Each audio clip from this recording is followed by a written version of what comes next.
দিনটি ছিল 12ই জুলাই রবিবার। ঠিক দুপুর 2টো নাগাদ আমরা বেরিয়ে পড়লাম লাহিড়ী বাবার আশ্রম পরিদর্শনের উদ্দেশ্যে, সাথে ঝড় বৃষ্টি সব কিছুকেই নিয়ে। তো স্টেশনে গিয়ে আমরা দেখলাম যে ট্রেন আমাদের ছেড়ে অনেক আগেই বেরিয়ে গেছে। এই যে আমার ললিতার সাথে ছিল। অবশেষে একটি ট্রেন আসলো এবং আমরা উঠলাম। উঠেই দেখলাম ঘুগনি। তো ঘুগনির স্বাদটা ছিল সেই। তো এই যে বৃষ্টি আমাদের পিছু ছাড়ে না, সেও আমাদের সাথেই যাচ্ছে। অবশেষে আমরা স্টেশনে নামলাম এবং লাহিড়ী বাবার আশ্রমের উদ্দেশ্যে প্রবেশ করলাম।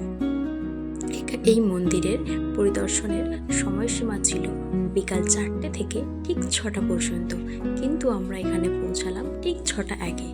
অনেক অনুরোধের পর ওনারা আমাদের প্রবেশের অনুমতি দিল এবং এই যে আশ্রমের প্রথম মন্দিরটিই ছিল মা দুর্গার প্রতিমা। তো আমরা চললাম লাহিড়ী বাবা পরিদর্শনের উদ্দেশ্যে। তো এখানকার চারিদিকের পরিবেশ এতটাই মনোমুগ্ধকর ও শান্ত ছিল, দেখেই মনটা আরও সুন্দর হয়ে যাচ্ছিল। এখান দিয়ে যেতেই আমরা দেখলাম যে একটি কৃষ্ণ ঠাকুরের মূর্তি ধারণ করানো আছে। কি সুন্দর এই মূর্তিটি! যাওয়ার পথে আবার দেখলাম যে একটি শ্রীকৃষ্ণ ও অর্জুনের সেই রথ। মন্দিরে প্রবেশ করতে চলেছি এবার আমরা। তো মন্দিরে প্রবেশ করেই ওনারা বললেন যে এখানে মন্দিরের ভিতরে কোনো রকম মোবাইল অ্যালাউ নেই। তো কী করব, বাইরেটাই একটু ভিডিও করে নিলাম। আর এই যে এখানটা সবাই পা ধুয়ে তারপর দেখতে যাচ্ছিল। তারপর একটু আমি মন্দিরটার সাথে ভিডিও নিলাম। ওই যে বসে আছেন আমার বান্ধবী ললিতা। তো এইখানে একটু আমার বরবাবুর সাথে ছবি উঠলাম, বান্ধবীর সাথে ছবি উঠলাম। তারপর শেষবারের মতো মন্দিরটিকে ভালো করে দেখে নিয়ে আমরা বাইরের পথ ধরলাম।